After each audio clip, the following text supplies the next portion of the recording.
Brace the Lord. கர்த்தரின் பரிசுத்த நாமத்துக்கு ஸ்தோத்திரம். இன்றைக்கு மார்ச் 20ஆம் தேதி, இந்த நல்ல ஹோலிடே சபத்து நாள் நமக்கு ஆண்டவராகிய இயேசு கிறிஸ்து கொடுத்ததுக்காக நன்றி. இன்றைக்கு நான் எடுத்திருக்கிற தலைப்பு, நீ பிரேதமா அல்லது ஆலயமா? இந்த தலைப்புல தான் நான் பேச போறேன். Are you a dead body or a temple? So இந்த விஷயத்த தான் நான் பேச போறேன். செய்திக்கு போறதுக்கு முன்னாடி நம்ம எல்லாரும் ஒரு சின்ன ஜெபம் பண்ணுவோம். அன்பின் பரலோக தந்தையே, அப்பா ஆண்டவரே, எங்களை அதிகமா நேசிக்கிற எங்களோட பரம பிதாவே, உமக்கு நன்றி அப்பா. ஆண்டவரே, உங்களோட ராஜ்யத்துல நாங்க பங்கடினும் ராஜா. ஆண்டவரே, நாங்க எப்படி இருக்கணும்னு நீங்க தெரியப்படுத்துங்களா ஆண்டவரே. நாங்க கல்லறையா பிரேத குழியா நாங்க இருக்கணுமா அல்லது நாங்க ஆலயமா மாறணுமா என்பது நீங்க தெரிய வைக்கணும் ராஜா, எங்களுக்கு புரிய வைக்கணும் ராஜா. இந்த செய்தி நீங்க யாருக்கு போய் சேரணும்னு நீங்க நினைக்கிறீங்களோ அவங்களுக்கு போய் சேரட்டும். யாரோட இருதயம், யாரோட கண்கள், யாரோட காதுகள் கேட்கணும் நீங்க நினைக்கிறீங்களோ அவங்களுக்கு போய் சேரட்டும் ராஜா. ஆவியானவரே, என்னை கொண்டு நீங்க பேசுங்க, நீங்க இடைபெறுங்கள் ராஜா. உங்களோட கிருபை மட்டுமே எங்களுக்கு போதும் ராஜா. எங்களுக்கு தெரியப்படுத்துங்கள் ஆண்டவரே, நாங்க ஆலயமா இருக்கணுமா அல்லது கல்லறையா இருக்கணுமான்றது எங்களுக்கு ஆண்டவரே நீங்க புரிய வைக்கிறதுக்காக நன்றி அப்பா. உங்களோட வசனத்தின் மூலமா ஆண்டவரே அதோட ஆழத்தை, அதோட கருத்தை ஆண்டவரே இன்னும் நாங்க அதிகமாக தெரிஞ்சுக்கணும் ராஜா. எங்கள் ஆண்டவராகிய இயேசு கிறிஸ்து நாமத்தினாலே ஜெபிக்கிறேன் அப்பா. ஆவியானவரே, என்னை கொண்டு நீங்க பேசுங்க, நீங்க இடைபெறுங்க. உங்கள் நாம மற்றும் மகிமை உண்டாகட்டும். Thank you Jesus. நன்றி. Praise the Lord. கர்த்தரின் பரிசுத்த நாமத்துக்கு ஸ்தோத்திரம். நீங்கள் பிரேதமா அல்லது ஆலயமா? அந்த ஒரு தலைப்புல தான் நான் பேச போறேன். ஆவியானவர் நிறைய கிரியைகள் நமக்கு செஞ்சிருக்கிறாரு. ஸோ இந்த ஒரு 3 மாசத்துக்கு முன்னாடி நான் நிறைய ஜனங்களும் சந்திச்சிருக்கிறேன். நிறைய காரியங்கள், கிரியைகள் அவரு என் மூலமாவும் செஞ்சிருக்கிறாரு. ஸோ நம்ம எப்படி இருக்கணும், என்ன பண்ணணும், ஏது பண்ணணுன்றது தெரியப்படுத்துறதுக்காக நமக்கு நடந்த சில காரியங்களை நீங்க எல்லா ஜனங்களுக்கு தெரியப்படுத்தணும். இயேசு ஜீவனுள்ள தேவன். அவர் செய்த அற்புதங்கள், அடையாளங்கள், அதிசயங்கள் நீங்க அதை ஃபீல் பண்ணி அதை உணர்ந்து இருக்கிறீங்க. அதை எல்லா ஜனங்களுக்கு தெரியப்படுத்துங்க. அவரோட நாமம் மகிமை உண்டாகணும். ஏன்னா இயேசு பத்தி பேர் சொன்னாலே ஓடுற கூட்டங்கள் உண்டு இப்போ. ஸோ இயேசுவோட நாமத்தை இயேசு சொல்லணும்னு சொல்றாரு. அது எப்படி சொல்ல முடியும்? வெறும் இயேசுன்னு மட்டும் சொல்ல முடியுமா? அவர் செய்த கிரியைகள் சொல்லுங்க. ஏன்னா 2000 வருஷத்துக்கு முன்னாடி அவர் செஞ்சது தான் எல்லாருமே இப்ப வரைக்கும் பேசிட்டு இருக்கிறாரு. ஆவியானவர் என்கிட்ட டைரக்டா, பரலோக டைரக்டா எனக்கு கனெக்ஷன் இருக்கிறதுனால, தேவ சமூகம் என்கிட்ட டைரக்டா கனெக்டட் ஆனதுனால ஆவியானவர் என்கிட்ட சொல்றாரு, நான் செஞ்ச இப்போ பிரசன்ட் பண்ண போகிற கிரியைகள், காரியங்கள் எல்லாருமே தெரியப்படுத்தணும். அப்படி தெரியப்படுத்தினாதான் ஒரு கூட்ட ஜனங்களை நம்ம அவரோட வருகை, ரகசிய வருகையிலே அவர் சந்திக்க முடியும். அவர் நம்மளெல்லாம் எடுத்துக்கொள்ளப்பட போறார். அதனால எல்லா ஜாதிகளுக்கும், எல்லா ஜனங்களுக்கும் போய் என்னோட நாமத்தை சொல்லு, அந்த மாதிரி ஒரு வார்த்தை கொண்டு எனக்கு பேசுனால, ஸோ இந்த தலைப்புல நான் பேசுறது எல்லாருக்கும் ரொம்ப பிரயோஜனமா இருக்கும். நம்ம கல்லறையா பிரேதமா இருக்கணுமா அல்லது ஆலயமாக மாறணுமான்றது ஒரு விஷயத்தை பத்தி தான் நான் பேச போறேன். இந்த காலகட்டம் ஆண்டவர் சஃபர் ஆயிட்டு இருக்கிற ஒரு காலம். ஸோ அவர் மரித்து உயிர் தேர்தலான இயேசு ஜீவனுள்ள தேவன், நேற்றும் இன்றும் என்றும் மாறாத தேவன். அவர் இருக்கிறவராகவே இருக்கிறார். அந்த ஒரு ஜீவனுள்ள தேவன் பண்ண சில சத்தியமான காரியங்கள் அதுக்கு நானே சாட்சி. இறந்து போன எனக்கு உயிர் கொடுத்த தேவன், அதுக்கு நான் தான் சாட்சி. ஏன்னா நான் கோமால இருந்திருக்கணும். எனக்கு மிகப்பெரிய பிரெயின் டியூமர் சர்ஜரி 2019 நடந்தது, ஜூலை 3ஆம் தேதி. ஸோ அப்படி இருந்தும் நான் இப்ப பேசிட்டு இருக்கிறேன்னாக்கா இதோட அவரோட வல்லமை, அவரோட அற்புதம், இதுதான் அடையாளம். இதை விட சாட்சி எனக்கு வேற எதுவுமே தெரியப்படுத்த முடியாது. ஸோ இந்த ஒரு சாட்சி தான். ஸோ நம்ம எப்படி இருக்கணும், என்ன பண்ணணும், ஏது பண்ணணும்ன்றது தெரியப்படுத்துறதுக்காக ஆண்டவராகிய இயேசு கிறிஸ்து டைரக்டா என்கிட்ட பேசி சில காரியங்கள் தெரியப்படுத்தினாரு. ஸோ அந்த விஷயத்தை நம்ம வேதத்தின் வசனத்தின் மூலமா நம்ம படிப்போம். லூக்கா 24:5 நம்ம படிப்போம். அல்லேலூயா. அந்த ஸ்திரீகள் பயப்பட்டு தலை கவிழ்ந்து தரையை நோக்கி நிற்கையில் அந்த 2 பேரும் அவர்களை நோக்கி, உயிரோடு இருக்கிறவரை நீங்கள் மரித்தோரிடத்தில் தேடுகிறது என்ன? ஆமென். ஸோ அதாவது என்னன்னாக்கா உயிரோடு இருக்கிறவரை மரித்தோர் இடத்துல தேட வந்தது என்னன்றது வந்து தேவதூதர்கள் வந்து சொல்றாங்க. அந்த 2 ஸ்திரீகள் இயேசு வந்து இறந்த பிறகு அவரை போய் கல்லறையில போய் வச்சுட்டாங்க. அவரோட சரீரத்தை பார்க்க வந்து 2 ஸ்திரீகள் வராங்க, அந்த கல்லறைக்கு வராங்க. அப்ப வந்த செய்தி தான் இது.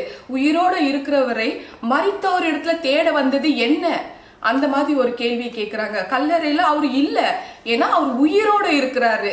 ஸோ நம்ம எல்லாம் வந்து கல்லறையா நம்ம வந்து இருக்கிறோம், அவர் உயிரோட இருக்கிற ஒரு ஆலயமா நம்ம இருக்கிறோம். அதே நேரத்தில் பவுலடிகள் சொல்றாரு, நீங்களே அவர் தங்கும் ஆலயமா இருக்கிறீங்கன்னு சொல்லிட்டு அவர் வந்து சொல்றாரு. வாசிப்போம் 1 கொரிந்தியர் 3:16. நீங்கள் தேவனுடைய ஆலயமாய் இருக்கிறீர்கள் என்றும் தேவனுடைய ஆவி உங்களில் வாசமாய் இருக்கிறார் என்றும் அறியாதிருக்கிறீர்களா? ஆமென். ஆமென். சோ நம்ம தான் அவரோட ஆலயமாக இருக்கிறோம். நம்ம கல்லறை கிடையாது, நம்ம தேவன், நம்மளோட சரீரம் தான் அவரோட ஆலயம். சோ அதனால நீங்களே அவர் தங்கும் ஆலயமாக இருக்கிறீர்கள். சோ அவர் தங்குற ஆலயமா இருக்கிறக்குள்ள அவர் வந்து நம்மக்குள்ள செய்யற கிரியைகள் வந்து நம்ம யார்கிட்டயுமே சொல்லாம அப்படியே அடுக்கி வச்சுட்டு இருந்தாக்கா அது கல்லறையா தான் நம்ம இருப்போம், பிரேதமா நம்ம இருப்போம். ஒரு செயலும் ஒரு அசைவாடுதலும் கிடையாது. சோ அந்த மாதிரி இருக்கிறக்குள்ள நம்ம ஒரு அவரோட ஆலயமா இருக்கிறதுனால அவர் செய்த கிரியைகள், சத்தியமான கிரியைகள் வந்து ஜனங்களுக்கு சொல்றதுனால அவரோட நாமம் வந்து மகிமைப்படும், அவரை வந்து தெரியப்படுத்த முடியும். இயேசு வந்து எவ்வளவு வல்லமையான தேவன்ன்றது நம்மளுக்கு வந்து எல்லா ஜனங்களுக்கு வந்து தெரியணும்ன்ற ஒரு நோக்கத்தோட தான் இந்த செய்தியை வந்து ஆண்டவராகிய இயேசு கிறிஸ்து எனக்கு கொடுத்து பேச வச்சுட்டு இருக்கிறாரு. ஸோ இந்த மாதிரி வந்து நம்ம இப்போ 2 விஷயத்துல நம்ம இயேசு பார்க்கலாம், கல்லறையிலையும் பார்க்கலாம், ஆலயத்திலையும் பார்க்கலாம். ஸோ அதனால தான் ஸோ நம்ம ஆலயத்திலையும் அவர் இருக்கிறாரு, கல்லறையிலையும் இருக்கிறாரு. கல்லறையில வந்து மரித்த இயேசு இருக்கிறாரு, ஆலயத்துல உயிருள்ள இயேசு இருக்கிறாரு. இப்போ வேதத்துல 2 இடத்துலயும் இயேசு வந்து சொல்லப்படுகிறது. ஸோ இன்னொரு இடத்துல வந்து மேத்யூ 23:27 நம்ம வாசிப்போம். அவர் வந்து சொல்றாரு, நீங்க வந்து வெள்ளை அடிக்கப்பட்ட கல்லறையாக இருக்கிறீங்களேன்னு இயேசுவே சொல்றாரு. வாசிப்போம். அல்லேலூயா. மாயக்காரராகிய வேத பாரகரே, பரிசேயரே, உங்களுக்கு ஐயோ! வெள்ளையடிக்கப்பட்ட கல்லறைகளுக்கு ஒப்பாய் இருக்கிறீர்கள். அவைகள் புறம்பே அலங்காரமாய் காணப்படும், உள்ளேயோ மரித்தவர்களின் எலும்புகளினாலும் சகல அசுத்தத்தினாலும் நிறைந்திருக்கும். ஆமென். ஆமென். சோ இப்போ நம்மளுக்கு தெளிவா தெரிஞ்சது, இப்போ இயேசு 2 இடத்துலயும் இருக்கிறாரு, கல்லறையிலும் இருக்கிறாரு, ஆலயத்திலயும் இருக்கிறாரு. இப்போ நம்ம எந்த இயேசுவை நம்ம எடுத்துக்கிறோம்ன்றத விஷயம். நம்ம கிருபையின் பிரமாணத்துல இருக்கிறதுனால நம்ம தான் ஆலயமாக இருக்கிறோம். சோ நமக்கு வந்து அந்த உயிருள்ள தேவன் நம்ம உள்ளத்துல இருக்கிறார், வாசம் செஞ்சுட்டு இருக்கிறார். சோ அந்த எண்ணம் தான் நமக்குள்ள வரணும். சோ அவர் வந்து இப்ப ஆலயத்திலயும் கல்லறையிலும் இருக்கிறாரு. சோ இப்ப இதுல டிஃபரன்ஸ் என்னன்னாக்கா, அவர் ஆலயத்துல வந்து சூப்பர் ஆக்டிவா இருக்கிறாரு. ஸோ ஆலயத்தில் வந்து இப்போ பாருங்க, நான் மரித்து எனக்கு உயிர் கொடுத்தாரு, அவர் மறுபடியும் உயிர் கொடுத்து இப்போ எழுந்து வந்து பேசி வச்சுட்டு இருக்கிறாரு. ஸோ நிறைய ஜனங்களை நான் சந்திக்கிறதுனால, ஆவியானவர் வந்து 9 வரங்கள் நான் பெற்றதுனால போய் ஜனங்கள்கிட்ட போய் சந்திச்சு அவங்களுக்கு வந்து நிறைய காரியங்கள் வந்து சத்தியங்களை தெரிய வைக்கிற. எப்படிப்பட்ட ஒரு சத்தியங்கனாக்கா, இந்த தீர்க்க தரிசன வரங்கள் வந்து லைக் பாஸ்ட், பிரசன்ட், ஃபியூச்சரை பத்தி தெரியப்படுத்துறதுனால 20 வருஷத்துக்கு முன்னாடி என்ன நடந்தது, 50 வருஷத்துக்கு முன்னாடி என்ன நடந்தது, 70 வருஷத்துக்கு முன்னாடி, ஏன் 100 வருஷத்துக்கு முன்னாடி என்ன நடந்ததுன்றது வந்து சத்தியத்தை தெரியப்படுத்தி அவங்களை விடுதலை ஆக்கி, ஸோ அந்த ஒரு வல்லமை ஆண்டவராகிய இயேசு கிறிஸ்து என் மூலமா நடத்தி கொண்டு இருக்கிறதுனால ஆலயத்துல வந்து அவர் சூப்பர் ஆக்டிவா இருக்கிறாரு. ஸோ எப்படி ஆக்டிவா இருக்கிறாருனாக்கா, நீதியை குறித்தும், நியாய தீர்ப்பை குறித்தும், வருங்காலத்தை குறித்தும், பரலோக ராஜ்யத்தை குறித்தும், ஸோ அந்த மாதிரி ஒரு போதனை வந்து என் மூலமா ஜனங்களுக்கு பேச வச்சுட்டு இருக்கிறதுனால அவர் ஜனங்களுக்கு நடுவில் வந்து செய்யற அற்புதங்களும் அந்த அடையாளங்களும் காண்பிக்க அவர் வல்லவரா இருக்கிறாரு, சூப்பர் ஆக்டிவா இருக்கிறாரு.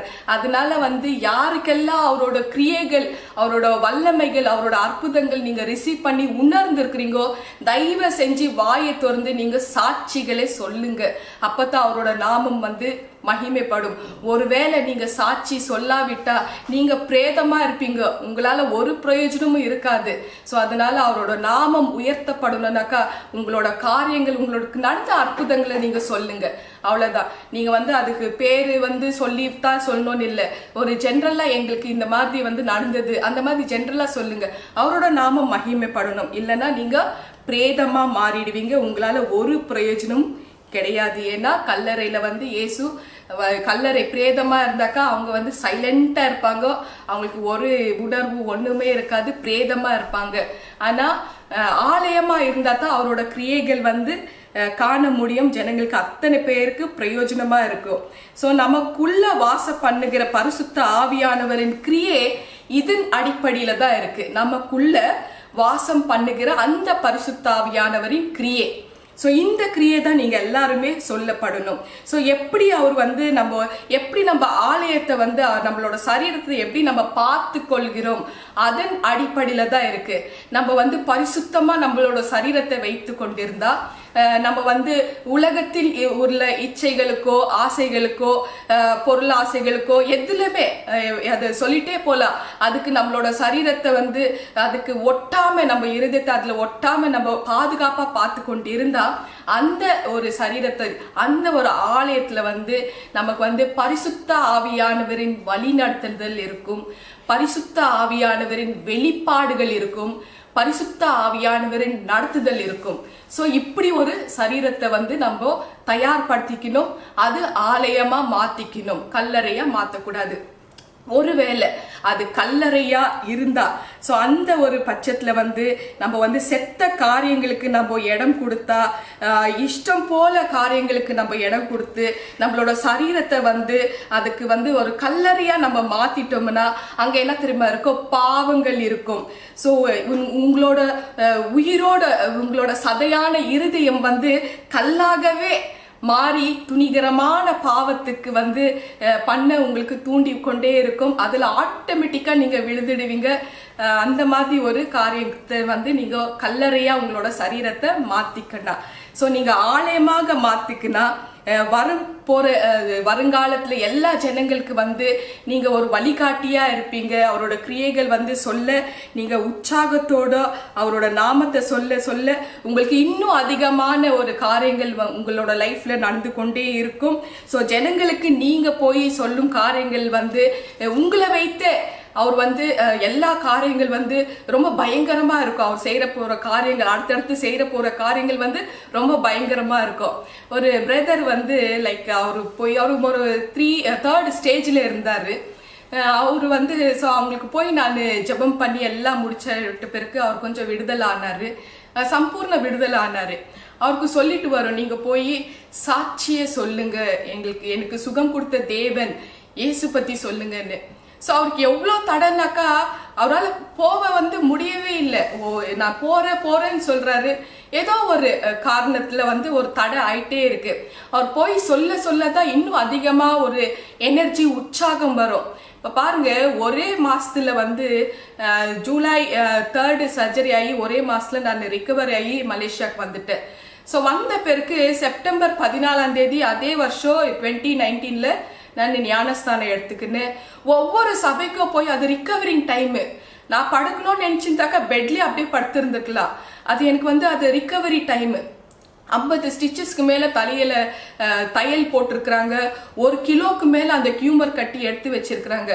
நீங்க இந்த சாட்சி வந்து சுமிதா டெஸ்டிமனி நித்திய ஜீவன் கேஎல்ல போய் பாத்தீங்கன்னாக்கா அது வித் பிக்சரோட நான் வந்து சொல்லி இருப்பேன்.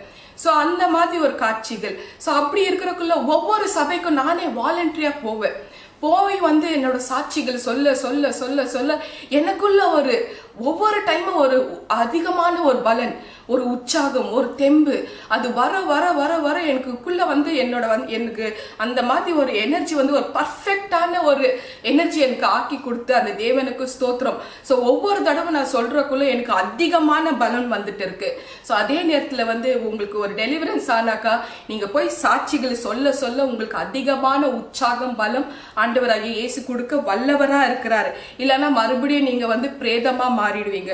சோ தயவு செஞ்சு வாயை திறந்து நீங்க போய் எல்லாருக்கிட்டுமே சொல்லுங்க.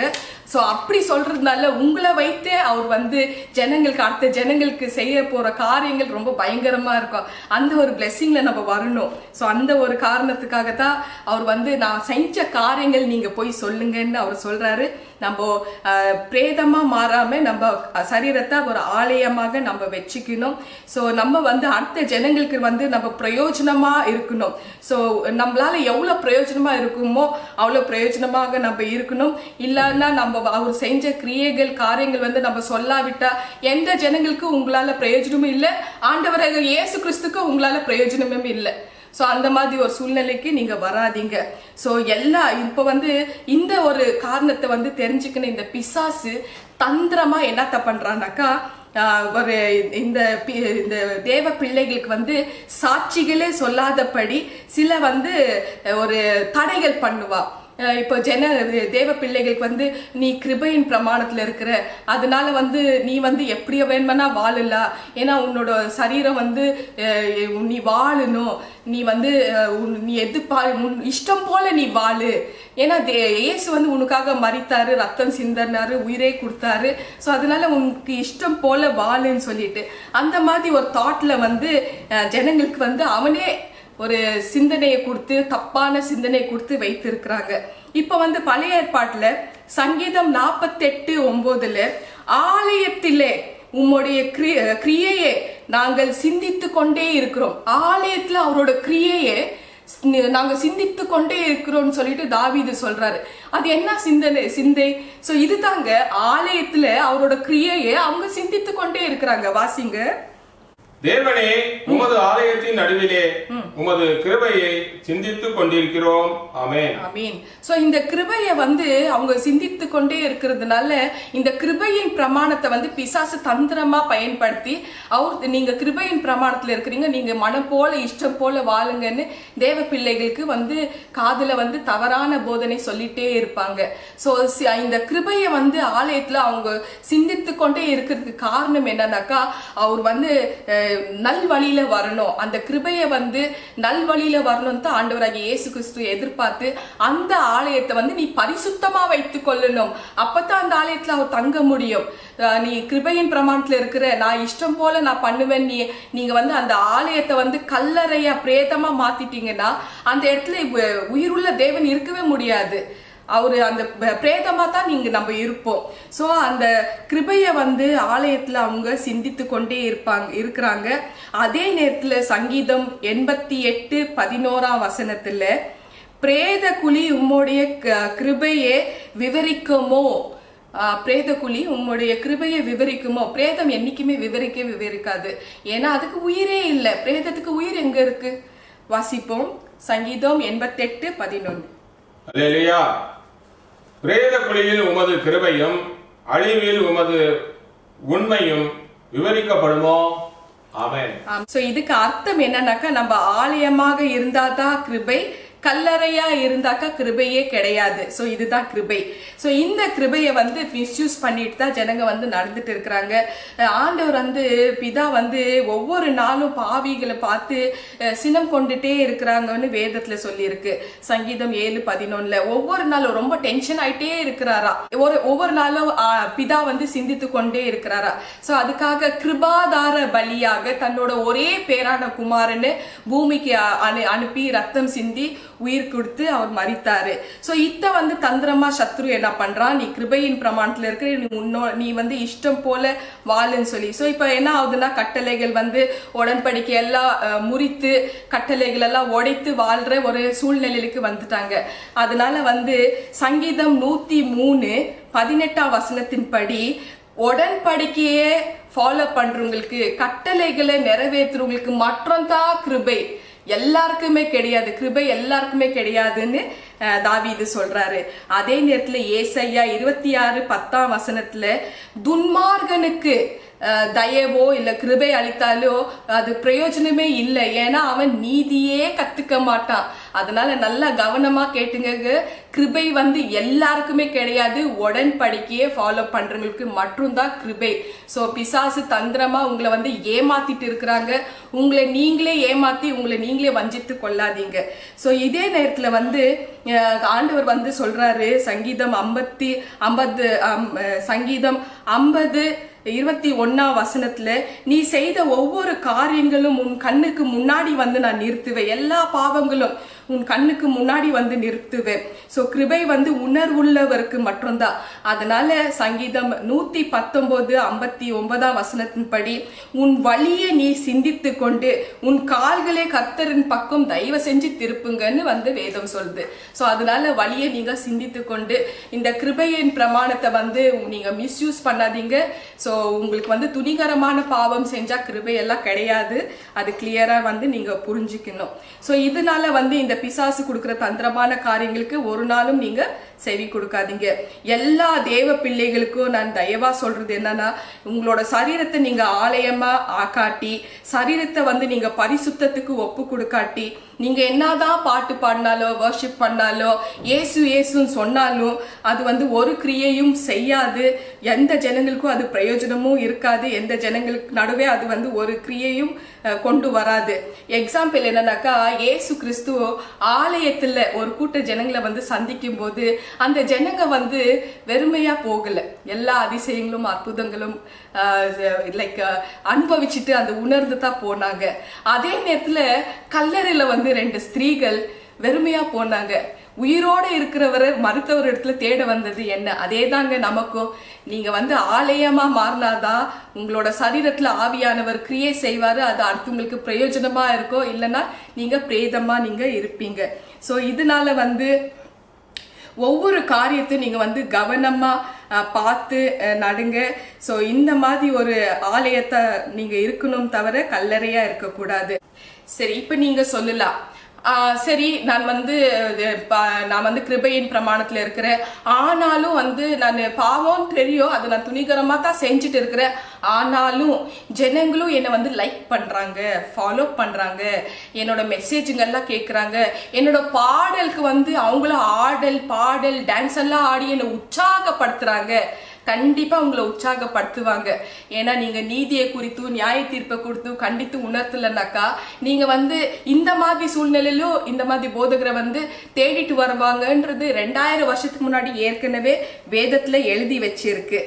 2 தீமோத்தி 4ஆம் அதிகாரத்துல 2-3 வசனத்தை நம்ம வாசிப்போம். ஆரோக்கியமான உபதேசங்களை வெறுத்து தங்கள் இச்சைகளுக்கு ஏற்ற போதகரே அவர்களே தேடி வருவார்கள். அந்த கல்லறையில் வந்தவர்கள் உயிரோட இருக்கிற இயேசுவை பார்க்க வரல, மரித்த இயேசுவை தான் பார்க்க வந்திருக்கிறாங்க. ஏன்னா அந்த இடத்துல வந்து மரித்த இயேசு இருக்கிறதுனால நீதியை குறித்தும் நியாய தீர்ப்பை குறித்தும் பாவத்தை வந்து கண்டித்து உணர்த்தும் பரிசுத்த ஆவியானவர் அதே நேரத்துல அந்த தயவு அந்த கிருபை அங்க இல்லைன்றதுனால அதை தெரிஞ்சுதான் அவங்க அந்த மாதிரி போதகர்களை தேடிட்டு வராங்க. வாசிப்போம். அல்லேலூயா. சமயம் வாய்த்தாலும் வாய்க்காவிட்டாலும் ஜாக்கிரதையாய் திருவசனத்தை பிரசங்கம் பண்ணு. எல்லா நீடிய சாந்தத்தோடும் உபதேசத்தோடும் கண்டனம் பண்ணி கடிந்து கொண்டு புத்தி சொல்லு. ஏனென்றால் அவர்கள் ஆரோக்கியமான உபதேசத்தை பொறுக்க மனதில்லாமல் செவித்தின உள்ளவர்களாகி தங்கள் சுய இச்சைகளுக்கேற்ற போதகர்களை தங்களுக்கு திரளாக சேர்த்து கொண்டு சத்தியத்துக்கு செவி விலக்கி கட்டுக்கதைகளுக்கு சாய்ந்து போகும் காலம் வரும். இது 2000 வருஷத்துக்கு முன்னாடி வேதத்துல எழுதி இருக்கு. சோ ஆரோக்கியமான உபதேசத்தை ஜனங்க தேடியே போக மாட்டாங்க. ஏன்னா நீதியை குறித்தும் நியாயத்தை குறித்தும் கண்டித்து உணர்த்தும் பரிசுத்த ஆவியானவர் குறித்தும் நம்ம வந்து அந்த பாவத்தை குறித்தும் நம்ம சொல்ல மாட்டோன்றது தெரிஞ்சே அவங்க வந்து இந்த கள்ள போதகர்களை வந்து தேடிட்டு வருவாங்க. ஸோ அதனால வந்து உங்களையும் நீங்க வஞ்சித்து மற்றவங்களையும் நீங்க வஞ்சிக்காதீங்க. தேவன் என்ன சொல்றாருனாக்கா, நம்மளை வைத்து அவர் பெரிய திட்டங்கள் பெரிய காரியங்கள் செய்யணும்னு அவர் விரும்புறாரு. நம்ம வந்து இப்ப வந்து இந்த பிரசன்ட் நம்ம எண்ட் டைம்ல இருக்கிறோம். இயேசு எனி டைம் நம்ம வந்து எடுத்துக்கொள்ளப்படுவார். அது வந்து நான் ஏற்கனவே உங்களுக்கு சொல்லி இருக்கிறேன். ஸோ ஏன்னா அங்க வந்து ஒரு ஸ்தலத்தை நம்மளுக்கு ஆயத்தமா பண்ணி வச்சிருக்கிறாரு. இப்ப மூன்றாம் உலக போர் தொடங்க போறது வந்து நிச்சயம். எல்லா அழிவு காலம் வந்துட்டு இருக்கு. எல்லாம் நம்ம கண்ணுக்கு முன்னாடி பார்த்துட்டு இருக்கோம். ஸோ எல்லா இதுவும் லைக் உலகமே யூரோப்பியன் கண்ட்ரி கையில போயிட்டு இருக்கு. ஸோ அடுத்தது வந்து ரோம அரசாட்சி 2000 வருஷத்துக்கு முன்னாடி எப்படி வந்ததோ அதே போல ரோம அரசாட்சி ரோம சாம்ராஜ்யம் வரப்போகுது. ஸோ அதுக்கு வந்து 10 ராஜாக்கள் வந்து இப்ப அந்த 5 கிறிஸ்துவ ஆட்சிக்கு ஆயத்த பண்ணிட்டு இருக்கிறாங்க. அந்த ராஜாவுக்கு ஆன்டி கிரைஸ்டுக்கு ஆயத்த பண்ணிட்டு இருக்கிறாங்க. அதுல ஒரு கூட்ட ஜனங்களை வந்து சேர்த்துட்டு இருக்கிறாங்க. இந்த அஞ்சு கிறிஸ்துவோட பிள்ளைகளுக்கு வந்து நம்ம மாறாம இயேசு கிறிஸ்துவோட பிள்ளைகளா நம்ம மாறணும்ன்ற ஒரே நோக்கத்தோட தான் இயேசுவின் நாமத்தை வந்து அவரோட உபதேசங்கள் அவரோட வழிபாடுகள் வந்து நீங்க சொல்லி அவங்கள வந்து மனம் திரும்புதல் ஆகி அவங்கள வந்து வழிக்கு கொண்டு வாங்க. அவர் வருகையில வந்து அந்த கூட்ட ஜனங்களை அவர் சந்திக்கும்படியாக தயவு செஞ்சு செய்யுங்க. அது நமக்கு கொடுத்திருக்கிற மிக மிக பெரிய பொறுப்பா இருக்கு. சோ பரிசுத்த ஆவியானவர் நமக்குள்ள வரக்குள்ளதான் இந்த காரியங்கள் கிரியைகள் எல்லாம் நம்மளால உணர்ந்து சொல்ல முடியும். இல்லைனாக்கா நம்ம பாவத்திலே நம்ம வந்து முழுகிட்டே இருப்போம், அதுல இருந்து வெளியிலே வரமாட்டோம். நம்ம வந்து ஆலயமா மாறணும்னாக்கா இதெல்லாம் விலகி இருந்து நம்ம எந்த தாட்டுக்கோ நம்ம சிந்தனைகளுக்கு தப்பான சிந்தனைகளுக்கு இடம் கொடுக்காம உங்களோட சரீரத்தை ஆலயமா ஆக்கி பரிசுத்தத்துக்கு ஒப்பு கொடுங்க. சோ நம்மள வைத்து செய்ய காரியங்கள் கிரியைகள் வந்து ரொம்ப பயங்கரமா இருக்கும். இனி காலம் கொஞ்சம் தான், கொஞ்ச காலத்துல நம்ம தேவன் வந்துடுவாரு, நம்ம இயேசு வந்துடுவாரு. அதுக்குள்ள நம்ம மிக பெரிய அறுவடையை நம்ம செய்து முடிக்கணும்ன்ற ஒரு காரணத்தை வந்து ஆண்டவர் வந்து எனக்கு சொன்னதுனால அறுவடை வந்து மிகுதியா இருக்கு. வேலை ஆட்களோ கம்மியா இருக்கிறாங்க. இப்ப வந்து விதை போடுற நாட்கள் கிடையாது, அறுவடை அறுக்கிற நாட்கள். சோ அதனால உங்களோட சிந்தைகள் வந்து வழிகள் வந்து சிந்தித்து கொண்டு தேவன் இடத்துல வந்து உங்களோட பாதங்களை திரும்ப செய்யுங்க. சோ நீங்க அந்த உணர்ந்து கொள்ளுங்க. தேவன் வரும் கொஞ்ச காலத்துல வந்து நம்ம வந்து அவரோட கண்கள் பார்வையில நம்ம காணப்படணும். சோ அவரோட ராஜ்யத்துல நம்மளும் பங்காகணும். சோ மிகப்பெரிய அறுவடை நம்ம அறுத்து செய்து முடிக்கணும். இந்த சரீரம் ஒருவேளை கல்லறையா இருந்துச்சுனாக்கா தயவு செஞ்சு மனம் திரும்புதலாயி உங்களை நீங்க ஒப்பு கொடுங்க, பரிசுத்தத்துக்கு ஒப்பு கொடுத்து மன திரும்புதலாயிட்டு வந்துடுங்க. அவ்வளவுதான், வேற ஒண்ணுமே கிடையாது. நீங்க ஒரு பெரிய பாரமெல்லாம் இறக்கியெல்லாம் வைக்க வேண்டாம். நீங்க அந்த தப்பை உணர்ந்துட்டு மனம் திரும்புதல் ஆனாலே போதும். அந்த கல்லறையை வந்து உங்களால ஆலயமாக மாத்த முடியும், பரிசுத்தத்துக்கு மாத்த முடியும். அந்த சிந்தை உங்களுக்கு வந்துச்சுனாலே போதும். உங்களை நீங்க ஒப்பு கொடுங்க. சோ உங்களை வைத்து தேவன் செய்யற காரியங்கள் மிக பெரியதா இருக்கும். நம்ம வந்து ஒரு பிசாசு வந்து ஏசுகிட்ட கேட்கிறாரு, இந்த கல்லை வந்து நீ அப்பமா மாத்துன்னு. சோ அவர் சொல்றாரு, என் வார்த்தை தான் அப்பமா இருக்கு, அந்த மாதிரி ஒரு காரியத்தை சொல்றாரு. அதே நேரத்துல இயேசு வந்து பீட்டரை பார்த்து சொல்றாரு, இயேசு இந்த கல்லை நான் வந்து ஆலயமா இந்த ஸ்தானத்தை வந்து அந்த ஆலயமா நான் கட்ட போறேன் அப்படின்னு சொல்றாரு. அது என்னன்னாக்கா வசனம் இருக்கு அதுக்கு.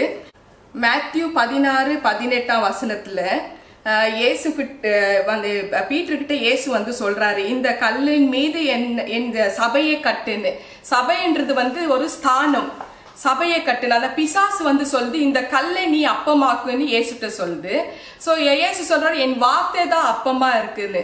அதே இயேசு பீட்டரை பார்த்து சொல்றாரு, இந்த கல்லின் மீது என்னோட சபையை நான் கட்டுறேன்னு. சோ அது வந்து அந்த ஸ்தானம், அந்த ஸ்தானத்தையே இந்த பிசாசு வந்து அசைக்கிறான் பாருங்க. அதை உணவா மாத்தி இச்சை உணவு ஒரு தேவைக்குனாக்கா நம்ம வந்து இயேசுவை விட்டுட்டு வெளியில போயிடுறோம். சோ அந்த தேவைக்கு வந்து அந்த மாதிரி ஒரு உணவுக்காக அந்த கல்லையே அந்த ஸ்தானத்தையே நீ அப்பமா மாத்துன்னு. ஆனா இயேசு அந்த கல்லை வந்து அந்த ஸ்தானத்தை வந்து என்னோட சபையை கட்டுறேன்னு சொல்றாரு. வாசிங்க மேத்யூ 16:18. மேலும் நான் உனக்கு சொல்லுகிறேன், நீ பேதுருவாய் இருக்கிறாய், இந்த கல்லின் மேல் என் சபையை கட்டுவேன், பாதாளத்தின் வாசல்கள் அதை மேற்கொள்வதில்லை. ஆமென், ஆமென். சோ இது ஒரு சிம்பிள் எக்ஸாம்பிள் சொல்லணும்னாக்கா, ஏசா இருக்கிறா பாருங்க, அவனுக்கு வயிற்றுல வந்து ஒரு பசி உண்டாயிடுச்சு. அவன் வந்து தன்னோட தேவைக்கு அவன் விட்டு கொடுத்த ஸ்தானம் எது தெரியுமா? ஜேஷ்ட புத்திர பாகத்தை விட்டு கொடுத்தாரு. இந்த காரியத்தை வந்து நான் வந்து படிச்சுட்டு இருக்கக்குள்ள எனக்கு ஆவியானவர் உணர்த்தினாரு. இது வந்து தேவனே அனுமதி பண்ணாரு தவிர யாக்கோபு திருடல, தேவன் தான் அனுமதி பண்ணாரு. உன்னோட சின்ன தேவைக்காக நீ விட்டது என்ன தெரியுமா? ஜேஷ்ட புத்திர பாகத்தையே நீ விட்டு கொடுத்த உன்னோட பசிக்காக. அதனால உனக்கு வந்து ஆபிரகாமின் ஆசீர்வாதத்துல உனக்கு என்ன உரிமை இருக்கு? அதனால தேவன் தான் அந்த ஸ்தானத்தை வந்து அனுமதித்தாரு. யாக்கோபுக்கு அந்த ஸ்தானம் வந்தது. யாக்கோபு வம்சத்துல இயேசு பிறந்தாரு. சோ அதனால நம்ம வந்து சிந்திக்கணும், ஒவ்வொரு காரியங்களும் சிந்திக்கணும். தேவன் வந்து தன்னோட வார்த்தை தான் அவருக்கு அப்பமா இருக்கிறதுனால சோ நம்ம வந்து கல்லை வந்து அப்பமா ஆக்காம அவரோட வார்த்தைனால நம்ம வந்து பிழைக்க முடியும். சோ இந்த ஒரு காரியத்தை பத்தி ஆண்டவராகிய இயேசு கிறிஸ்து என்கிட்ட பேசுறதுனால சொல்றேன். ஸோ அதுக்கப்புறம் நியாய தீர்ப்பு நாள் ரொம்பவே ரொம்ப ரொம்ப சமீபமா இருக்கு. அதுதான் ரொம்ப விசேஷமா நம்ம கொண்டாட போகிற நாள். ஸோ ஆண்டவராகிய இயேசு கிறிஸ்து சொல்றாரு, இதோ நான் சீக்கிரமாக வருகிறேன், அவன் செய்த கிரியைகளுக்கு தகுந்த பலன் என்னோட கூட சேர்த்து கொண்டு வருகிறேன் சொல்றாரு. வருகிறவன் ரகசியமா திருடனை போல வருகிறேன், அந்த மாதிரி ரெவல்யூஷன் 22:12. ஸோ இந்த மாதிரி செய்யறதுனால அதனால மேத்யூ 3:2 படி தயவு செஞ்சு உங்களோட மனம் திரும்புதலாகி பாவ அறிக்கை பண்ணி ரிப்பெண்ட் ஆகுங்க. நியாய தீர்ப்பு காலத்துல நம்ம நிக்கணும். ஸோ அப்ப அந்த நிக்கிறக்குள்ள நமக்கும் பரலோக ராஜ்யம் திறக்கணும்ன்றது அவரோட ஆசை விருப்பமும் அதுதான். ஸோ இந்த 5 கிறிஸ்துவோட பிள்ளைகளா நம்ம இருக்காம இயேசு கிறிஸ்துவோட பிள்ளைகளா நம்ம மாறணும். நம்மளோட சரீரத்தை ஆலயமா மாத்திக்கணும், கல்லறையா மாத்தக்கூடாது. ஸோ இந்த ஒரு காரியத்தை பத்தி தான் நான் பேசணும்னு நினைச்சேன். ஒருவேளை நான் என்னோட சொந்த சாட்சியை சலித்து கொண்டு நேரம் இதுவே பேசிட்டு இருக்கிறேன்ற ஒரு வேலை நான் சலித்து கொண்டு சொல்லாவிட்டா அந்த நாள்ல நான் பிரேதமா மாறிடுவேன். ஸோ நான் சரீரம் என்னோட பிரேதமா ஆயிடும். ஸோ நான் பேசணும்னாக்கா நான் என்னோட சாட்சி சொன்னாதான் என்னால பேச முடியும். ஸோ அந்த ஆலயமா மாறினாதான் அவரோட கிரியைகள் நான் சொல்ல முடியும். அவரோட கிரியைகள் நான் சொல்லாவிட்டா அந்த நாள் தான் நான் பிரேதமா இருப்பேன். ஸோ அதே மாதிரி அதே சிந்தனைகளை நீங்களே வைத்துக் கொள்ளுங்கள். உங்களுக்கு என்னென்ன காரியங்கள் ஆண்டவராகிய இயேசு கிறிஸ்து பண்ணாரு தயவு செஞ்சு எல்லாருக்குமே நீங்க தெரியப்படுத்துங்க, சொல்லிட்டே இருங்க. ஆனா கவலையே படாதீங்க. உங்களோட சாட்சி அடுத்த ஜனங்களுக்கு ஒரு பாடமா இருக்கும். ஏன்னா என்னோட சாட்சி ஆல்ரெடி நான் வீடியோல போட்டிருந்தால போன வருஷமே போட்டுட்டேன் நானு. ஆனா நிறைய ஜனங்களுக்கு அந்த பழைய வீடியோங்கள் எல்லாம் பார்க்க முடிய மாட்டேங்குது. இப்ப பிரசன்ட் வரதா யூடியூப்ல போன உடனே பிரசன்ட் தான் பார்த்துட்டு இருக்கிறாங்க. அதனால ஒவ்வொரு தடவை நான் சொல்றதுக்குள்ள அப்படியே டச் பண்ணுவேன், என்னோட சாட்சியை டச் பண்ணுவேன். ஸோ அதனால எனக்கு அந்த சலிப்பு வருது இல்லை. ஏன்னா அந்த சாட்சி மூலமா தான் இன்னைக்கு நான் பிழைச்சிருக்கிறேன். இல்லைன்னா நான் பிரேதமா இருப்பேன். என்னால எந்த ஜனங்களுக்கு பிரயோஜனமும் இல்லை.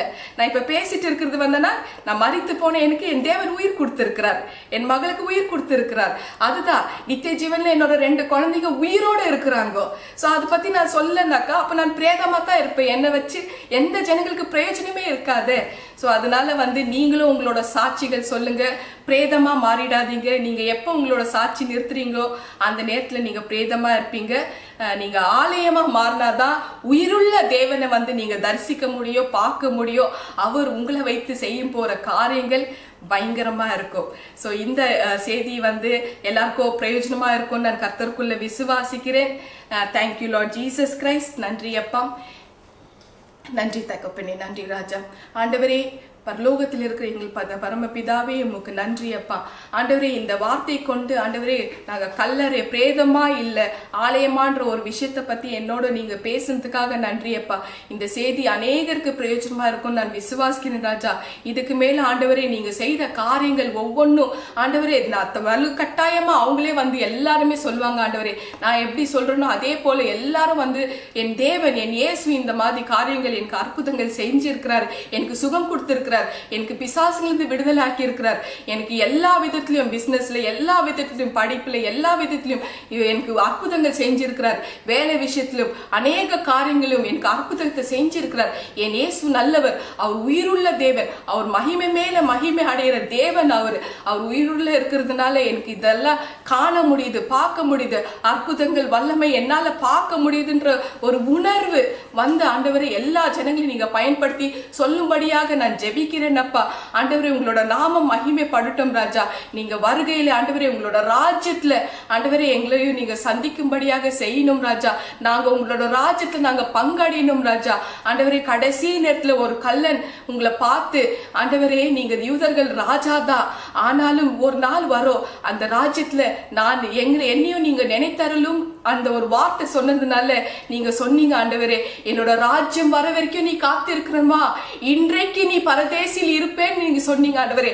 அதே போல ஆண்டவரே நீங்க வர வரைக்கும் நாங்க காத்து இருக்கணுமா? இல்ல அப்பா, நீங்க எங்களை எடுத்துக்கொள்ளப்படணும் ராஜா. நாங்க உங்களோட அங்க சேரணும் ராஜா. அதே நேரத்துல அங்கிருந்து நீங்க திரும்பி வரும்போது ஆண்டவரே உங்களோட ராஜ்யத்துல நாங்க பங்காளர்கள் ஆக வேணும் ராஜா. அந்த ஒரு எண்ணம், அந்த ஒரு நோக்கம், அந்த ஒரு உணர்வு எல்லாருக்கும் நான் ஊற்றுகிறேன் ராஜா. கிறிஸ்துவின் பின் வரும் ஆவியை ஊற்றுகிறேன் ராஜா. ஏசப்பா தெரிஞ்சோ தெரியாமல நாங்க தவறுகள் செஞ்சா ஆண்டவரே எங்களை மன்னித்து ஆண்டவரே எங்களை நீங்க ஏற்றுக்கொள்ளணும் ராஜா. ஆண்டவரே எல்லாரும் ஆண்டவரே அறிக்கை பண்ணிட்டு இருக்கிறாங்க ஆண்டவரே, அறிக்கையை ஏற்றுக்கொண்டு ஆண்டவரே உங்களோட பிள்ளையாக நீங்க மாற்றணும் ராஜா. மறுபடியும் ஒவ்வொருத்தரும் நீங்க உபயோகம் படுத்தணும் ராஜா. ஆண்டவரே எல்லாருமே செயல்படுத்தணும் ராஜா. எங்களோட ஆவி ஆத்மா சரீரத்துல நீங்க குடியிருக்கணும் ராஜா. இந்த சரீரம் ஆண்டவரே உங்களோட ஆலயமா மாறி ஆண்டவரே நாங்க பேசும் பொருளாக மாறணும் ராஜா. நாங்க பிரேதமா இருக்காதபடி நீங்க பார்த்துக்கொள்ளணும் ஆண்டவரே. ஆவியானவரே அதுக்கு நீங்க உதவி செய்யணும் ராஜா. ஒவ்வொருத்தரும் உங்களோட பரிசுத்த தூய ரத்தத்தினாலே அபிஷேகம் பண்றேன் ராஜா. ஒவ்வொருத்தரும் வாய் திறந்து பேசணும் ராஜா. உங்களோட கிரியைகளை சொல்லும்படியாக நான் ஜெபிக்கிறேன் அப்பா. ஒவ்வொரு குடும்பத்தை நீங்க ஆசீர்வதிக்கணும். நித்திய ஜீவன்ல சப்ஸ்கிரைப் பண்ணிக்கிற ஒவ்வொரு தேவ பிள்ளைகளும் நீங்க ஆசீர்வதிக்கணும் ராஜா. யாரெல்லாம் ஜெபத்துல விடுதலை ஆயிருக்கிறாங்களோ அவங்க எல்லாம் வாய் திறந்து உங்களோட கிரியைகள் காரியங்கள் சொல்லும்படியாக செயல்படுத்தணும் ராஜா. ஆவியானவரே அதுக்கு நீங்க உதவி செய்யணும் ராஜா. தேவ சித்தத்தை நாங்க நிறைவேற்றவும் அதை நிறைவேறவும் நீங்க தாப்பா ஏசப்பா, நீங்க தாப்பா அருள் புரியணும். எங்கள் ஆண்டவராகிய இயேசு கிறிஸ்து நாமத்தினால் ஜெபிக்கிறேன் என் ஜீவனுள்ள நல்ல பிதாவே. ஆமேன் ஆமேன் ஆமேன். என் ஆத்மாவே கர்த்தரை ஸ்தோத்ரி, என் முழு உள்ளமே அவருடைய பரிசுத்த நாமத்தை ஸ்தோத்ரி. என் ஆத்மாவே கர்த்தரை ஸ்தோத்ரி, கர்த்தர் செய்த சகல உபகாரங்கள் மறவாதே. ஆமேன் ஆமேன் ஆமேன்.